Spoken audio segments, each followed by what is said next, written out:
अस्सलाम वालेकुम क्लास। आज आपका लेक्चर है आपका कॉलिगेटिव प्रॉपर्टीज़ का। ये कॉलिगेटिव प्रॉपर्टीज़ आपने थोड़ी बहुत पहले एफएससी में पढ़ी होंगी, कोई ओवरव्यू याद है इनका?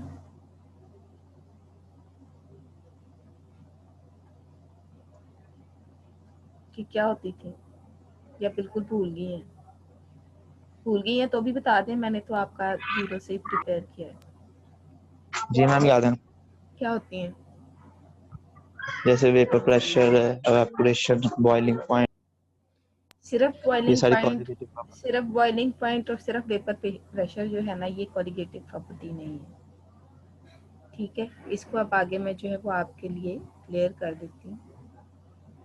अच्छा, कॉलिगेटिव प्रॉपर्टीज की आपके पास डेफिनेशन ये है कि ये प्रॉपर्टीज ऑफ सॉल्यूशंस है, ठीक है, and that properties of solution that only depends upon number of particles. ठीक है, ये सॉल्यूशन की, किसी भी सॉल्यूशन की वो प्रॉपर्टीज हैं जो सिर्फ और सिर्फ नंबर ऑफ पार्टिकल्स पे डिपेंड है। क्लियर? ठीक है, बॉइलिंग पॉइंट इटसेल्फ जो है वो कॉलिगेटिव प्रॉपर्टी नहीं है।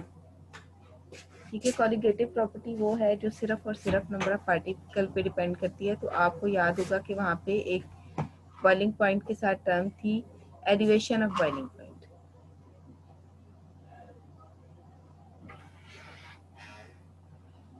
तो एलिवेशन ऑफ बॉइलिंग पॉइंट जो है वो आपके पास कॉलिगेटिव प्रॉपर्टी है, लेकिन सिर्फ बॉइलिंग पॉइंट कॉलिगेटिव प्रॉपर्टी नहीं है। क्लियर?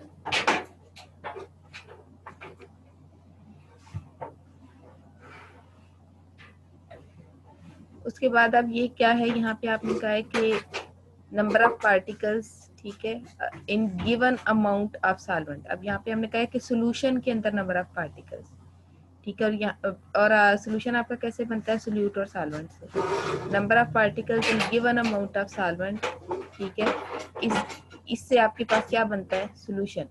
ठीक है, और ये जो आपके पास number of particles in given amount of solvent होते हैं, इसको हम क्या कहते हैं, कंसंट्रेशन से रिप्रेजेंट करते हैं। कुछ कंसंट्रेशन टर्म्स जो है वो बिल्कुल आपने चैप्टर के स्टार्ट में पढ़ी थी, ये नीचे मैंने उनको मेंशन कर दिया है। मोलैरिटी थी, ये आपने पढ़ी थी, मोलैलिटी पढ़ी थी, फॉर्मेलिटी पढ़ी थी, पार्ट्स पर मिलियन पढ़े थे और पार्ट्स पर बिलियन पढ़े थे। ठीक है, इन सब के अंदर आप क्या कहते हैं कि आप कंसंट्रेशन ऑफ सॉल्यूशन को डिस्कस कर रहे हैं। याद है ये वाली आपके पास जो मैंने आपको टर्म्स कराई थी? याद है मैम। ठीक है, अब इसमें आप कह रहे हैं, मोलैरिटी में आप कह रहे हैं number of moles per unit volume of solution.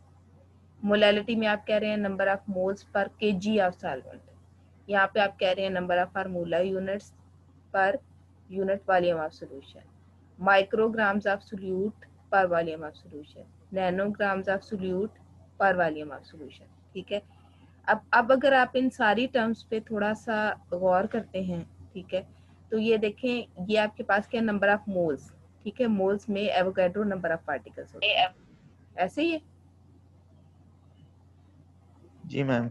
Avogadro number of particles होते हैं। तो इसका मतलब ये है कि अगर आप मोलैरिटी डिस्कस कर रहे हैं तो इसका मतलब है कि आप ये डिस्कस कर रहे हैं कि आपके गिवन सॉल्यूशन के अंदर कितने एवोगैड्रो नंबर ऑफ पार्टिकल्स हैं, या 6.022 इंटू 10⁻23 पार्टिकल्स का कितना मल्टीपल मौजूद है आपके सॉल्यूशन के अंदर, यही डिस्कस कर रहे हैं। जी मैम। ठीक है, या फिर अगर आप पार्ट्स पर मिलियन या पार्ट्स पर बिलियन की बात कर रहे हैं तो उसका मतलब ये है कि आप ये डिस्कस कर रहे हैं कि आपके 1 मिलियन पार्ट्स ऑफ सॉल्वेंट या 1 million billion part of solution के अंदर आपके सोल्यूट के कितने पार्टिकल्स। ठीक है, तो एक्चुअली आप कर क्या रहे हैं, इन सारी टर्म्स के अंदर आप कंसंट्रेशन को डिस्कस कर रहे हैं, और कंसंट्रेशन क्या है आपके पास, number of particles in any volume of solution. ऐसे ही है। जी मैम। तो मेनली आपके पास जो प्रॉपर्टीज है सॉल्यूशन की, जो नंबर ऑफ पार्टिकल्स पे या कंसंट्रेशन पे डिपेंड कर रही है, वो आपके पास क्वालिटेटिव प्रॉपर्टीज है। अब क्वालिटेटिव प्रॉपर्टीज की डेफिनेशन समझ आ गई? Yes ma'am. ठीक है, अब यहाँ पे मैं ये कहती हूँ कि इफ प्रॉपर्टीज ऑफ सॉल्यूशन, ठीक है, वो प्रॉपर्टीज जो आपके पास नंबर ऑफ पार्टिकल्स पे डिपेंड करती हैं, और नंबर ऑफ पार्टिकल्स जो हैं वो कंसंट्रेशन को रिप्रेजेंट कर रहे हैं, तो फिर क्या है आपके पास कॉलिगेटिव प्रॉपर्टीज की जो एक प्रॉपर डेफिनेशन है वो क्या है कि colligative properties are those properties of solution that depends only upon number of particles or concentration of solution. Clear? ये उसकी पेट डेफिनेशन आपके पास आ क्लियर हो गया? कोलिगेटिव प्रॉपर्टीज फिर कौन सी प्रॉपर्टीज हुई? जो नंबर ऑफ पार्टिकल और कंसंट्रेशन पे डिपेंड करती हैं। यस, नंबर ऑफ पार्टिकल्स या कंसंट्रेशन का यहाँ पे एक ही मीनिंग है। अच्छा, अब जो कंडीशन है आपके पास किसी भी सोल्यूशन के लिए, कुछ हर सोल्यूशन के लिए एक कंडीशन है, अगर वो सेटिस्फाई होगी तो उसके अंदर कोलिगेटिव प्रॉपर्टीज होंगी, नहीं सेटिस्फाई होगी तो कोलिगेटिव प्रॉपर्टीज वो सोल्यूशन शो नहीं कर सकता। वो कंडीशंस भी आपने नोट करनी है कि कोलिगेटिव प्रॉपर्टीज होने के लिए सोल्यूशन के अंदर कौन सी कंडीशंस होनी चाहिए। पहले ये कि आपका सोल्यूशन डाइल्यूट होना चाहिए, आपका सोल्यूशन डाइल्यूट होना चाहिए। डाइल्यूट सोल्यूशन का क्या मतलब है?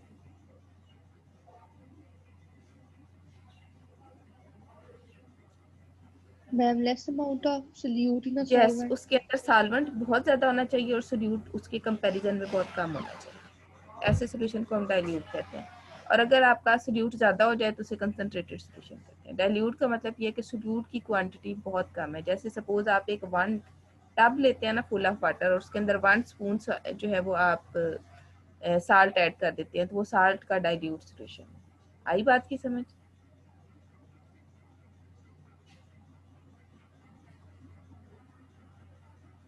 क्लियर हो गया? Yes, ma'am. Dilute solution. अब अगर डाइल्यूट सोल्यूशन होगा तब उसके अंदर कोलिगेटिव प्रॉपर्टीज जो है वो पाई जा सकती हैं। ठीक है, ये पहली कंडीशन है।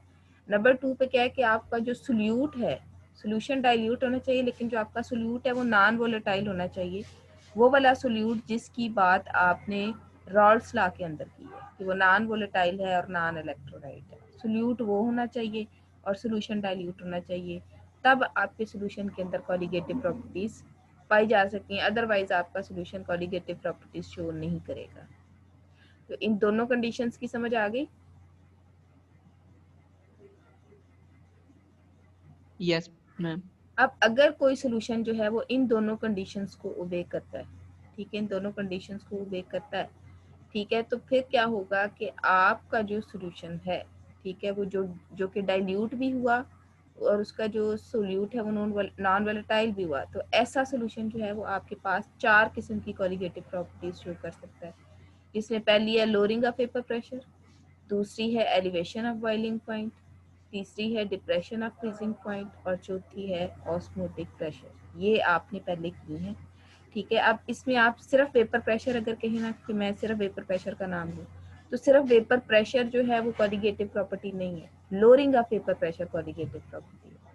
इसी तरह सिर्फ बॉइलिंग पॉइंट जो है वो कोलिगेटिव प्रॉपर्टी नहीं है, elevation of boiling point colligative property है। सिर्फ फ्रीजिंग पॉइंट जो है वो कोलिगेटिव प्रॉपर्टी नहीं है, डिप्रेशन ऑफ फ्रीजिंग पॉइंट जो है वो कोलिगेटिव प्रॉपर्टी है। क्लियर?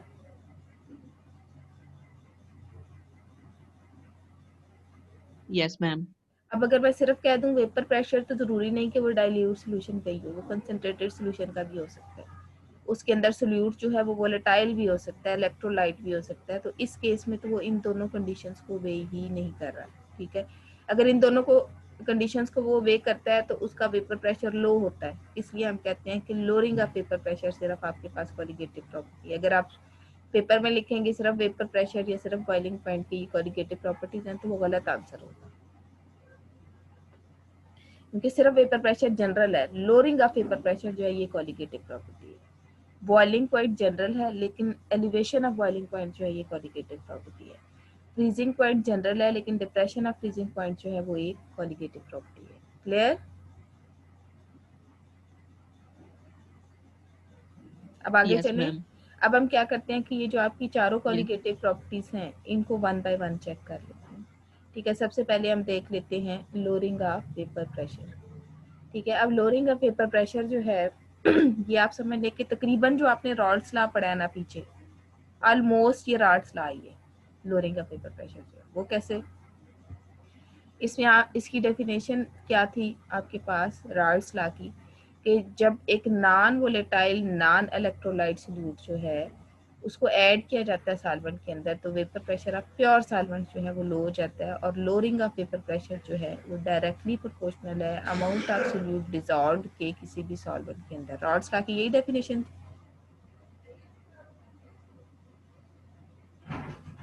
यही डेफिनेशन थी ना रॉड्सला की। मैम। अब आप जी इसी मैम। डेफिनेशन को अगर आप लोअरिंग ऑफ वेपर प्रेशर के रिस्पेक्ट से देखें तो ये डेफिनेशन क्या होगी, when a non-volatile non-electrolyte fluid is added to solvent। यहाँ तक तो वही डेफिनेशन है कि आपने non volatile non electrolyte fluid को ऐड किया है सॉल्वेंट के अंदर, तो vapour pressure of pure solvent is lowered.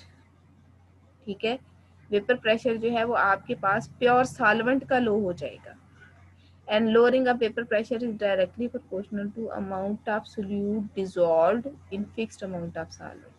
तो देखिए डेफिनेशन के अंदर कितना एक चेंज आया रॉल्स लॉ की और लोअरिंग ऑफ वेपर प्रेशर, कोई चेंज आया?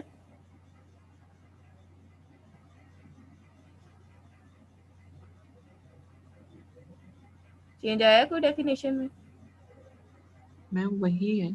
वही है, बस उसने भी ये कहा था कि जब आप non volatile non electrolyte solute add करेंगे तो वेपर प्रेशर जो प्योर सॉल्वेंट है उसका लो हो जाएगा, और इसने भी यही कहा है कि वेपर प्रेशर जो आपके पास प्योर सॉल्वेंट का है वो लो हो जाएगा। ठीक है, और ये वही कॉन्सेप्ट है जो एफएम रॉल्स ने 1887 में इंट्रोड्यूस किया था और एक क्वांटिटेटिव रिलेशनशिप जो है वो फाइंड किया था। अब इसको जो है वो फर्दर भी आपने तकरीबन इसकी जो मैथमेटिकल या क्वांटिटेटिव डिटर्मिनेशन है वो बिल्कुल वैसी है जैसी आपने रॉल्स लॉ की थी। वही आपके पास वेपर प्रेशर ऑफ सॉल्यूशन जो है वो डायरेक्टली प्रोपोर्शनल है मोल फ्रैक्शन ऑफ सॉल्वेंट के। वही आपने प्रोपोर्शनलिटी कांस्टेंट को खत्म करके पी नॉट लगाया, वही आपने x1 की वैल्यू फाइंड की, वही आपने दोनों को 1 में से माइनस किया। ठीक है, वही चीज़ आपके पास आगे क्या आई कि आपने इनको आइडेंटिफाई किया कैसे कि आपने यहाँ पे इसका एलसीएम भी लिया था, याद हो तो ये आई थी चीज़ आपके पास। इसको आपने लोअरिंग ऑफ वेपर प्रेशर कहा था, इसको आपने relative lowering of vapour pressure कहा था। x1 को आपने मोल फ्रैक्शन ऑफ सॉल्वेंट और x2 को मोल फ्रैक्शन ऑफ सोल्यूट कहा था, याद आया? Yes ma'am. ठीक है, तो ये सारी इसकी भी वही मैथमेटिकल डीलिंग है। ठीक है, इसके अंदर भी आपने सारा कुछ वही करना है जो आपने रॉल्स लॉ के अंदर किया था। समझ आ गई?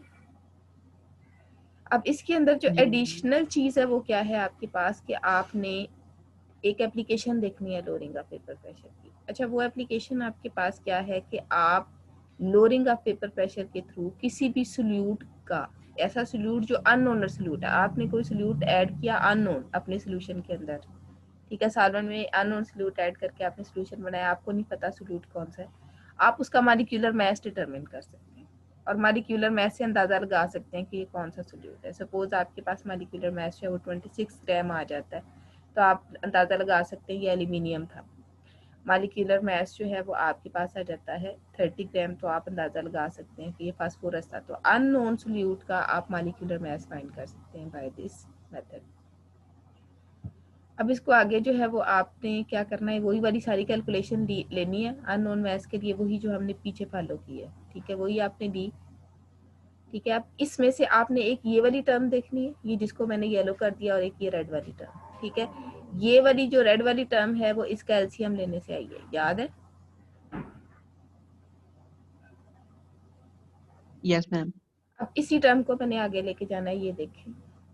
ठीक है, इसी टर्म को मैं आगे लेके आई हूँ। ठीक है, अब इस टर्म के अंदर आपने क्या करना है, ठीक है, ये वाला भी आपने पीछे रूल फॉलो किया कि ये आपके पास relative lowering of vapour pressure थी। ठीक है, x1 जो है वो मोल फ्रैक्शन ऑफ सॉल्वेंट थी और x2 जो है वो मोल फ्रैक्शन ऑफ सोल्यूट थी। फिर ये क्या चीज है?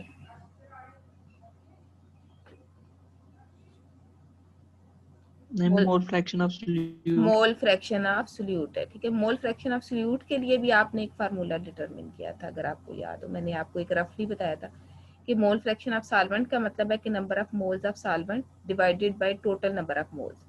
मैंने आपको बताया था कि यहाँ पे भी सबस्क्रिप्ट 1 होगा ना वो सॉल्वेंट के लिए होगा, और जहाँ पे भी 2 होगा वो सोल्यूट के लिए होगा। तो number of moles of solvent divided by number of moles of solvent plus number of moles of solute.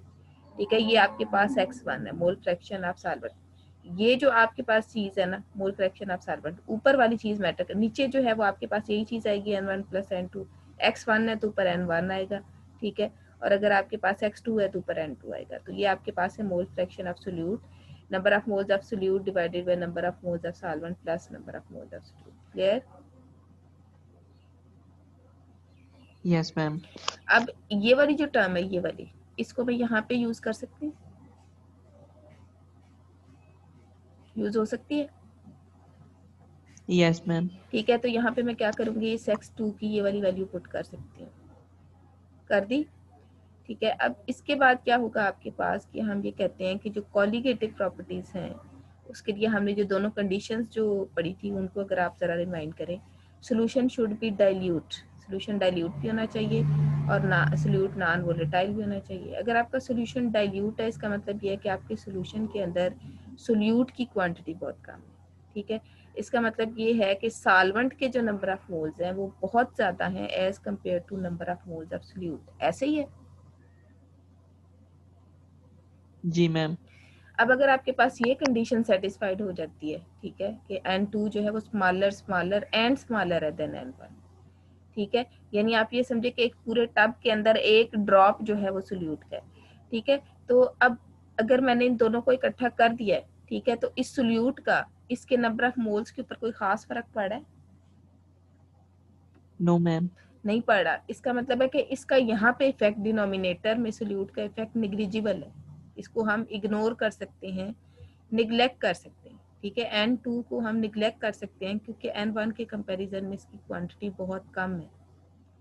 ठीक है, लेकिन निग्लेक्ट आपने कहाँ पे करना है, सिर्फ डिनोमिनेटर में, क्योंकि न्यूमिनेटर में तो है ही सिर्फ सोल्यूट, अगर हम उसको निग्लेक्ट कर देते हैं तो कुछ बचेगा ही नहीं, लेकिन जो डिनोमिनेटर में आपका सोल्यूट के नंबर ऑफ मोल्स हैं उनको निग्लेक्ट किया जा सकता है, क्योंकि उसके बाद आपके पास N1 होगा जिससे आपकी फर्दर कैलकुलेशन पॉसिबल है। तो मैं क्या करूंगी कि जो डिनोमिनेटर में N2 है उसको मैं निग्लेक्ट कर सकती हूँ।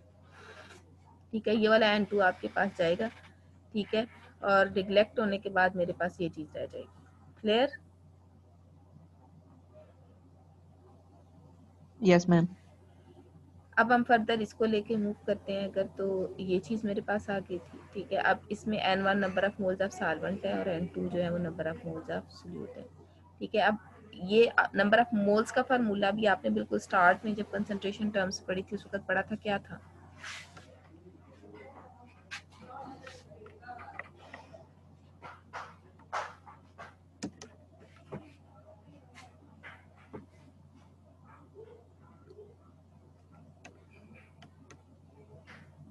क्या फार्मूला था नंबर ऑफ मोल्स का, याद है किसी बच्चे को? Ma'am total weight divided by molar mass. जी, आपने कहा था given mass by molar mass, ये मॉलिक्यूलर मास का फार्मूला है। मैंने आपको कहा था नंबर ऑफ मोल्स अगर आपने फाइंड करने हैं तो आपने उसके लिए फार्मूला यूज करना है गिवन मास बाय मोलर मास। अब यहाँ पे जो गिवन मास है उसको मैंने W से रिप्रेजेंट कर दिया और जो मोलर मास है उसको मैंने कैपिटल M से रिप्रेजेंट कर दिया। ठीक है, सपोज आपके पास वैसे तो जैसे सोडियम क्लोराइड के 1 मोल के अंदर आपके पास होते हैं 58.5 ग्राम, लेकिन अगर आपने उसके 23 ग्राम लिए हुए हैं तो वो उसके मोलर मास के इक्वल नहीं है। अब आप वो करते हैं गिवन मास 23/58.5 ग्राम, तो अब वो 23 आपका W1 है और जो उसका मोलर मास है 58.5 वो नीचे आएगा। बात की समझ आ गई? मैम नहीं, जी मैम। रिपीट कर दें। आपको मैं देखिए, वैसे तो मैंने आपको कहा था कि जो हर मॉलिक्यूल का मास होता है ना, मॉलिक्यूलर मास, वो उसका मोलर मास होता है। जैसे सोडियम क्लोराइड का मास अगर आप फाइंड करें ना मॉलिक्यूलर मास, तो उसने सोडियम का 23 है और क्लोरीन का 35.5, तो टोटल बन गया 58.5 ग्राम। यही बनता है उसका मॉलिक्यूलर मास, यस मैम। ये उसका मोलर मास है। अगर तो आपने एग्जैक्टली 58.5 ग्राम जो है वो किसी सोल्यूशन के अंदर ऐड किए हैं, ठीक है, फिर तो उसका बनेगा 1 मोलर सोल्यूशन। लेकिन अगर आपने 58.5 ग्राम ऐड नहीं किए हुए, 1 ग्राम ऐड किया हुआ है, 2 ग्राम ऐड किए हुए, 23 ग्राम ऐड किए हुए, ये तो आपके एक्सपेरिमेंट की रिक्वायरमेंट है ना, जिसके अकॉर्डिंग आप कुछ भी ऐड कर सकते हैं। ऐसे ही है। जी मैम। तो आप अगर उसके मोलर मास के इक्वल जो है वो मास ऐड नहीं कर रहे, कोई और ऐड कर रहे हैं, तो फिर उसके नंबर ऑफ मोल्स जो है ना वो 1 नहीं होंगे। अगर एग्जैक्ट आप मॉलिक्यूलर मास ऐड कर रहे हैं तो 1 मोलर सोल्यूशन है, अगर उससे कम या ज्यादा कर रहे हैं तो वो 1 मोलर नहीं है। अब उसकी मोलैरिटी फाइंड करने के लिए आपको आपने उसका जितना भी मास लिया है उसको उसके मॉलिक्यूलर मास से डिवाइड करना पड़ेगा, फिर उसके नंबर ऑफ मोल्स आएंगे। क्योंकि वैसे तो मॉलिक्यूलर मास से आ रहा था उसका 1 मोल, लेकिन हो सकता है आप उसका 0.1 मोल यूज करना चाहते हो, आप उसका 0.5 मोल यूज करना चाहते हो, आप उसका 0.7 मोल यूज करना चाहते हो। उस केस में आपको क्या करना पड़ेगा, मोलर मास से कम क्वांटिटी सॉल्वेंट के अंदर ऐड करनी पड़ेगी। ऐसे ही करना होगा। जी मैम। ठीक है। तो अब आपने अगर आपका मॉलिक्यूलर मास से कम या ज्यादा आपने सोल्यूट ऐड किया है सोल्यूशन के अंदर, तो आप डिवाइड करेंगे उस मास को उसके मोलर मास कंपेयर करेंगे, ताकि पता चले कि अगर आपके पास 1 मोल नहीं है तो कितने मोल। क्लियर? Yes ma'am. तो अब ये जो W1 है ये गिवन मास ऑफ सॉल्वेंट है, और M1 जो है ये given mass of molecular mass of solvent है, और N2 जो है इसमें W2 जो है वो गिवन मास ऑफ सोल्यूट है, और M2 जो है वो मोलर मास ऑफ सोल्यूट है। आप क्लियर? Yes ma'am. अब मैं क्या कर सकती हूँ कि ये जो N2 और N1 है इन दोनों की वैल्यूज हैं मेरे पास, ठीक है। इन वैल्यूज को मैं पुट कर सकती हूँ। इस N1 की वैल्यू मैं यहाँ पे लगा सकती हूँ, N2 की वैल्यू मैं यहाँ पे लगा सकती हूँ। पॉसिबल है? Yes ma'am. लगा दूं तो फिर क्या बनेगा ये चीज। अब इस चीज में से मुझे क्या चाहिए, मैं हमने कहा था कि हमारा पर्पस क्या है, determination of molecular mass of solute.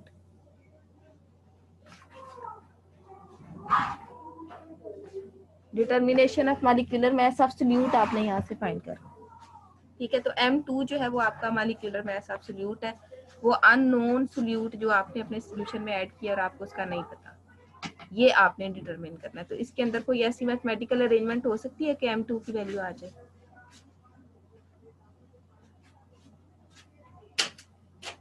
कैसे आएगी? ठीक है, अगर मैं क्रॉस मल्टीप्लिकेशन कर दूं, ठीक है, या फिर ये वाली फॉर्म ले आऊं, ठीक है, ये वाली फॉर्म लाऊं तो क्या होगा? ये मैंने क्या किया है कि ये अगर आपके पास फ्रैक्शन बाय फ्रैक्शन हो तो आप इसको उल्टा के भी लिख सकते हैं, बस जो आपकी डिनोमिनेटर में फ्रैक्शन होती है ना वो उलट जाती है। ऐसे कर सकते हैं? Yes ma'am. अब फाइंड आपने क्या करना था? M2 फाइंड करेंगे तो आपके पास ऐसे भी हो सकता है कि ये जो मैंने टर्म लिखी थी ना, असल में मैंने इन दोनों को इकट्ठा कर दिया, M1 W2 W1 M2, इनको इकट्ठा करूं तो ये फॉर्म बन जाएगी, ठीक है। अब इसमें से मैंने M2 फाइंड करना है। M2 फाइंड कर सकती हूँ मैं दोबारा, मैं क्रॉस मल्टीप्लिकेशन से इसको इससे मल्टीप्लाई कर दूं, इसको इससे मल्टीप्लाई कर दूं, ठीक है, मेरे पास M2 की ये वैल्यू आ जाएगी, ठीक है। अब ये M2 की वैल्यू मुझे क्या बता रही है? ठीक है, ये वैल्यू मुझे ये बताती है कि अगर मुझे ये आपके पास था vapour pressure of pure solvent, ये वेपर प्रेशर ऑफ सॉल्यूशन था, ये मॉलिक्यूलर वेट ऑफ सोल्यूट जितना भी आपने ऐड किया है, मॉलिक्यूलर वेट ऑफ सॉल्वेंट जितना भी आपने ऐड किया है, अगर ये सारी वैल्यूज मुझे पता चल जाए, मैं इनको इस फार्मूले के अंदर पुट कर दूं तो मेरे पास molecular mass of unknown solute आ जाएगा। क्लियर? मैम हम M1 कहाँ चला गया? M1 सॉरी M1 जो है ना वो आपका मिस हो गया। M1 आएगा यहाँ पे, मैं आपको बताती हूँ कहाँ पे आएगा। M2 को आप इधर लेके, M1 इधर ही रहेगा, यहाँ पे आएगा, मैं देख देती हूँ।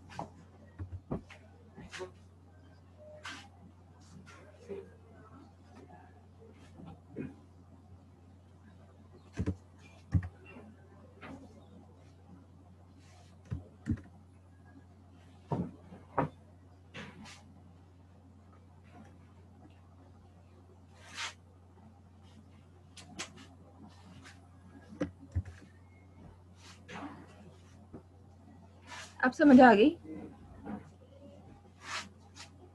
Yes ma'am. ठीक है, M1 आपका यहीं पे रहेगा। ये आपने मॉलिक्यूलर मास ऑफ सॉल्वेंट किया है, ठीक है, आपके पास जो है ये फार्मूला आ जाएगा M2। अच्छा, उसके बाद आपने एक जो है वो experimental method for determination of lowering of जो है वो देखना है उसको।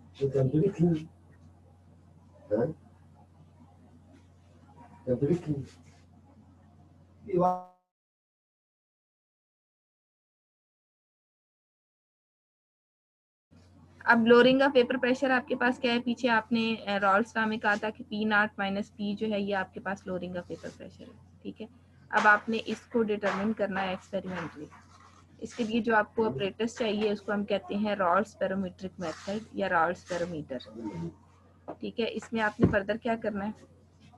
ठीक है, ये देखें, ये आपके पास एक मरकरी कॉलम होता है, आपने एक टब लिया, उसमें मरकरी ली, जैसे अब वो आपने कांटेक्ट प्रेशर फाइंड किया था ना कोई हैसिफ और रेडी हैसिफ फोर्सेस के लिए, वही वाला मरकरी कॉलम है, वो याद है?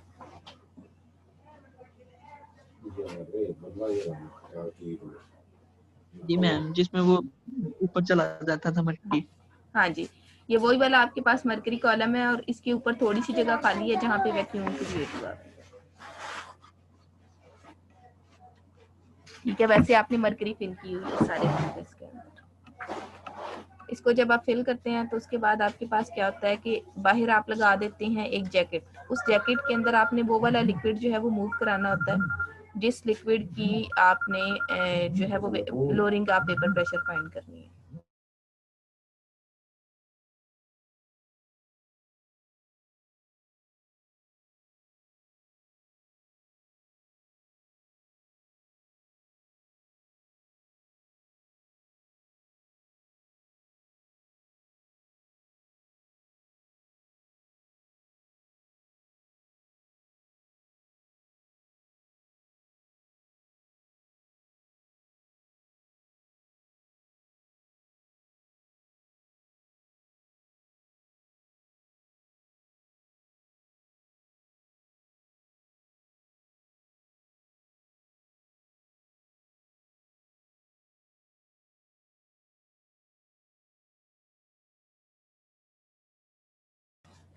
हाँ जी,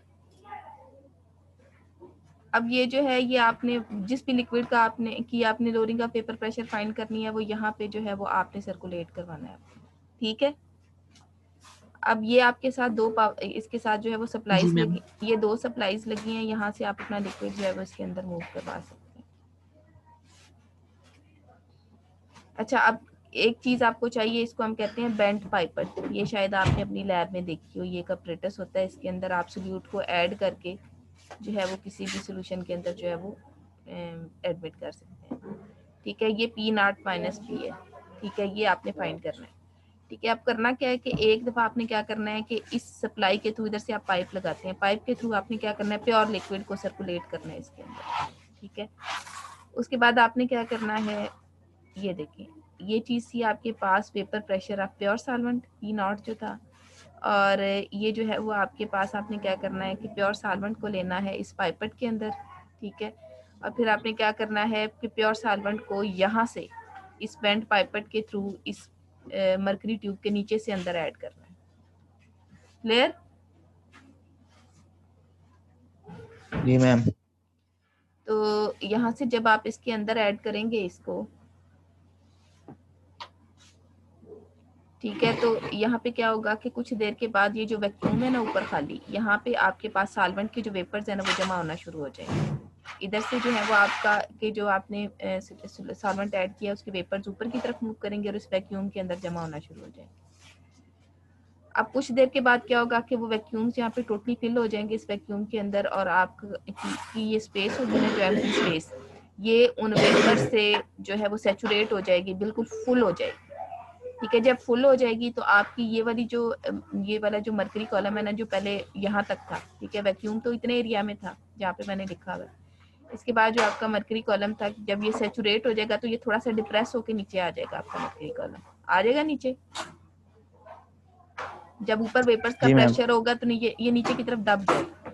अब इसके साथ एक स्केल लगा हुआ, आपने उस स्केल से मेजर करना है कि कितना एक ये अपने ओरिजिनल से कितने पॉइंट्स नीचे आ गए। पहले सपोज अगर ये 2 पे था, ठीक है, अब ये 4 पे आ गया है, तो ये इसने तकरीबन जो है वो 10 पॉइंट्स कवर किए। ठीक है, इसका मतलब है ये 10 डिग्री अपने ओरिजिनल साइज से नीचे रेज हो गया। ये रीडिंग आपने ले लेनी है, ये P0 की रीडिंग। उसके बाद आपने क्या करना है कि ये जो depression of in height of mercury column थी ना इस सैचुरेशन के बाद, वो नोट कर ली। नोट करने के बाद आपने क्या करना है कि ये चीज देखिए, अब आपने क्या करना है, प्योर सॉल्वेंट को इसी तरह बेंट पाइपेट के थ्रू इसके अंदर इंट्रोड्यूस करना है, उसी तरह उसके वेपर से वैक्यूम को आपने जो है वो फिल करना है। उसी तरह जब उसके वेपर्स इसको सैचुरेट कर दें, उसकी वजह से जो डिप्रेशन हो इन मरकरी कॉलम वो भी नोट कर लेंगे। दोनों चीजें नोट कर ली। जी मैम। उसके बाद आपने क्या करना है कि ये देखें आपके पास P भी आ गया है, P0 भी आ गया है, दोनों को माइनस कर दें, आपके पास लोअरिंग का पेपर प्रेशर आ जाएगी एक्सपेरिमेंटली। क्लियर?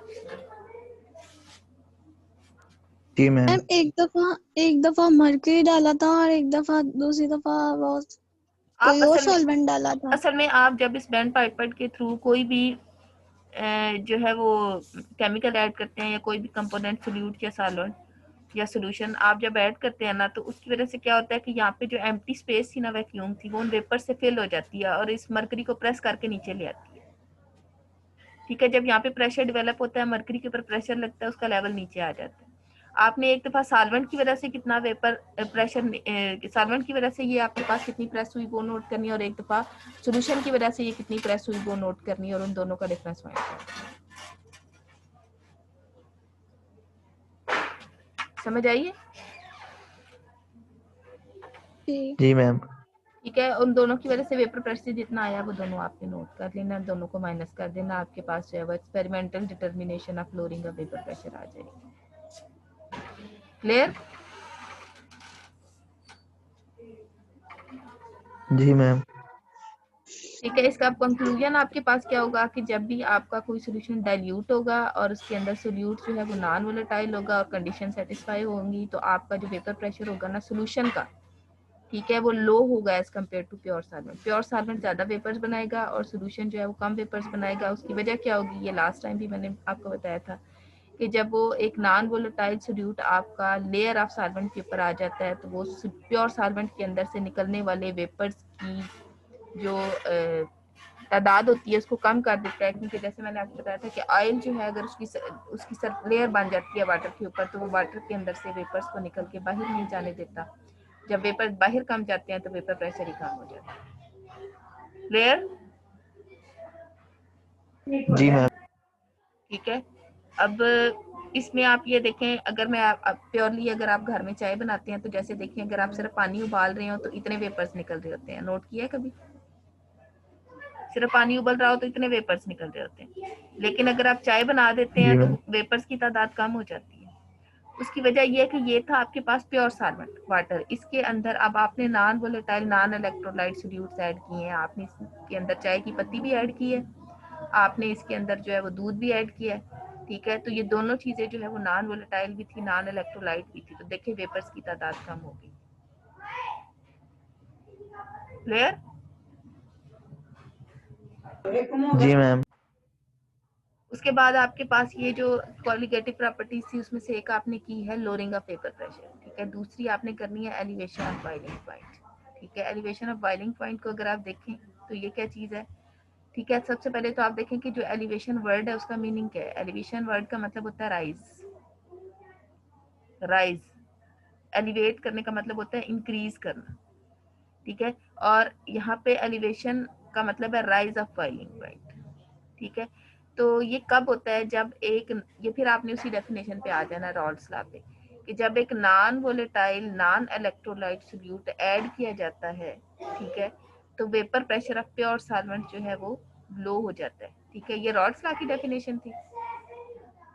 ठीक है, इसी से आपके पास इसी से आपके पास बनेगी एलिवेशन ऑफ बॉइलिंग पॉइंट की डेफिनेशन। उसमें उसने कहा है कि जब एक non volatile non electrolyte solute को ऐड किया जाता है किसी सॉल्वेंट के अंदर, तो boiling point of pure solvent जो है वो क्या हो जाएगा, लो हो जाएगा, कम हो जाएगा। हाँ जी, तो जो सोल्यूशन है क्योंकि उसका बॉइलिंग पॉइंट हाई हो गया है, उसके अंदर एलिवेशन आ गई है, इसलिए हम इसको कहते हैं एलिवेशन ऑफ बॉइलिंग पॉइंट। और एलिवेशन ऑफ बॉइलिंग पॉइंट आपके पास डायरेक्टली प्रोपोर्शनल है amount of non volatile non electrolyte solute added.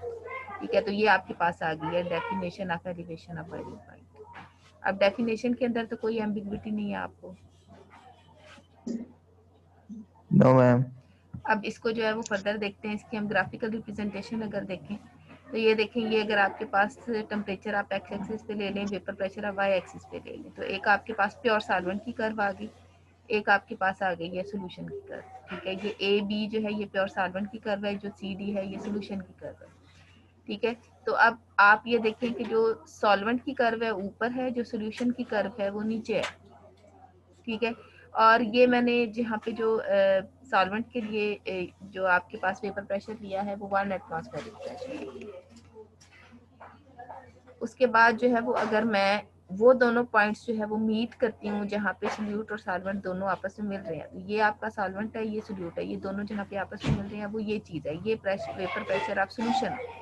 ठीक है। अब जो आपके पास एलिवेशन ऑफ बॉइलिंग पॉइंट है वो ये बताती है कि जो आपके पास सॉल्यूशन है उसका वेपर प्रेशर जो है वो लो होगा। ये आपने पीछे पढ़ा है लोअरिंग ऑफ वेपर प्रेशर में, लेकिन वेपर प्रेशर लो होने का मतलब ये है कि उसको बॉयल होने के लिए ज्यादा टेम्परेचर चाहिए। आपने पढ़ा था ना कि आपके पास बॉइलिंग पॉइंट वो टेम्परेचर है जहाँ पे एक्सटर्नल प्रेशर इंटरनल प्रेशर के इक्वल हो जाता है।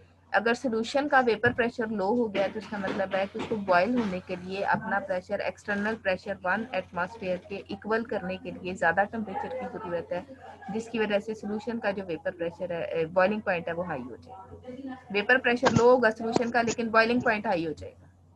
क्लियर?